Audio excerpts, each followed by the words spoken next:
दोस्तों, दुनिया बनाने वाले ने दुनिया बनाते वक्त हर एक किसी को एक दस्तूर के तहत जिम्मेदारी बखूबी सौंपी है।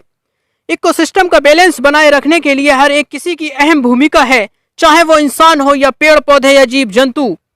ये सच है कि इंसान कायनात की अशरफुल मखलूक है, लेकिन केवल इंसान की मौजूदगी भर से इकोसिस्टम अच्छी तरह नहीं चल सकता। इसके लिए हर एक मखलूक की मौजूदगी जरूरी है।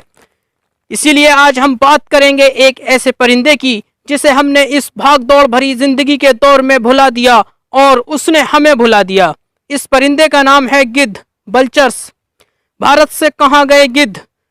क्यों नहीं नजर आते गिद्ध? एक वक्त था कि भारत में झुंडों के झुंड गिद्धों के नजर आया करते थे। इस पर हम बात करें इससे पहले जान लेते हैं गिद्धों की कुछ रोचक जानकारियां। गिद्ध अपने खाने की तलाश में एवरेस्ट से ऊंची उड़ान भरते हैं ताकि एक बड़े क्षेत्र पर नजर डाली जा सके। इस उड़ान के दौरान इन्हें कोई सरहद नहीं रोक पाती। हजारों फीट की ऊंचाई पर ऑक्सीजन की कमी के कारण जहां दूसरे परिंदे मर जाते हैं, लेकिन गिद्ध वहां भी जिंदा रहता है। गिद्धों का करामाती पेशाब। तुर्की के गिद्ध अपने पैरों पर पेशाब करते हैं। भले ही गिद्धों की ये बात आपको अच्छी ना लगे, लेकिन वैज्ञानिकों का मानना है कि गिद्ध सड़े गले मांस पर खड़े होने के कारण अपने पैरों को इन्फेक्शन से बचाने के लिए पेशाब करते हैं, क्योंकि यूरिन में एंटीसेप्टिक गुण होता है। गिद्धों में मजबूत डाइजेस्टिव सिस्टम, शक्तिशाली पाचन क्रिया होती है। विडर्ड गिद्ध दुनिया का एक इकलौता ऐसा जानवर है जो अपने खाने में 70 से 80% तक हड्डियों को भी शामिल कर न्यूट्रिशन एलिमेंट हासिल कर लेता है। गिद्धों के पेट का एसिड इतना तेज होता है कि हैजा और एंथ्रेक्स के बैक्टीरिया को भी नष्ट कर देता है। प्रकृति के सफाई कर्मी यानी गिद्ध एक वयस्क मृत मवेशी को मिनटों में खाकर वातावरण को साफ बनाए रखते हैं, लेकिन हमारी लापरवाही के कारण आज गिद्ध लुप्त होने की कगार पर हैं। जानते हैं क्यों नजर नहीं आते गिद्ध? कहां गए गिद्ध? 1990 के दशक के पहले भारत में गिद्धों की संख्या लगभग 4 करोड़ थी, लेकिन अब गिद्धों की संख्या में 95% तक की कमी आई है। इस तरह के रुझान हिंदुस्तान के साथ साथ नेपाल, पाकिस्तान और अफ्रीका में भी देखे गए हैं। वैज्ञानिकों की रिसर्च से पता चलता है पालतू पशुओं में इस्तेमाल हो रही कुछ दवाएं गिद्धों की जिंदगी बर्बाद कर रही हैं। आप सोच रहे होंगे कि वो कौन सी दवाएं हैं और किस तरह गिद्धों की जिंदगी को बर्बाद कर रही हैं। आइए जानते हैं पूरी हकीकत। मुख्य रूप से ये 2 दवाएं हैं जो गिद्धों की लाइफ को बर्बाद कर रही हैं, ऑक्सीटोसिन और डाइक्लोफेनेक। ऑक्सीटोसिन पशुओं का दूध निकालने के लिए इस्तेमाल की जाती है। डाइक्लोफेनेक पशुओं में दर्द व सूजन के इलाज के लिए इस्तेमाल की जाती है।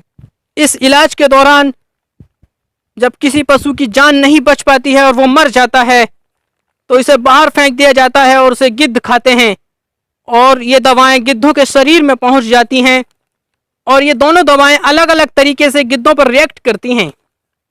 ऑक्सीटोसिन गिद्धों के रिप्रोडक्टिव सिस्टम पर प्रभावित होती है और गिद्धों को बांझ बनाती है। गिद्ध मेट तो करते हैं लेकिन अंडे नहीं रखते, इससे गिद्धों की जनरेशन बर्बाद होती है।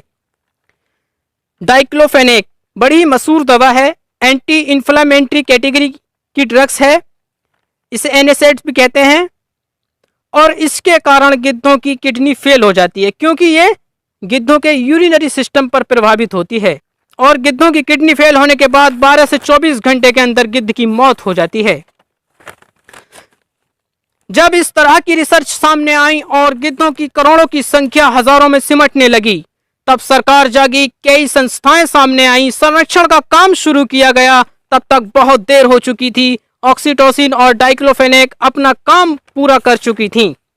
भारत सरकार ने डाइक्लोफेनेक के पशुओं में इस्तेमाल पर प्रतिबंध लगा दिया, लेकिन अवैध प्रयोग जारी रहे। क्यों जरूरी है गिद्ध?